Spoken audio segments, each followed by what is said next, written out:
暴风雪22号侵袭美国北部及中西部地区，导致加州停电、公路封闭，超过3500航班取消。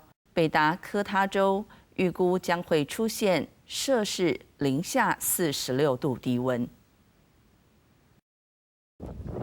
暴风雪带来的强风侵袭亚利桑那州部分地区以及新墨西哥州，两州之间有约322公里的公路封闭，数千户停电，也因风速每小时80公里，一国际机场取消及延误超过100航班。美国国家气象局表示，亚利桑那州北部海拔1500公尺以上地区，23号早上预报有30公分的积雪。北达科他州23号气温可能骤降至摄氏零下29度，24号再下探至零下32度。有气象专家甚至认为可能出现零下46度极冻低温。南达科他州苏普市目前已出现43公分积雪，每小时72公里的风速，以及摄氏零下5度的气温。Our plow operators have been out since yesterday, likely be working through Sunday. Unless you legitimately have a need to be out traveling, to stay home, not worth the risk to yourself.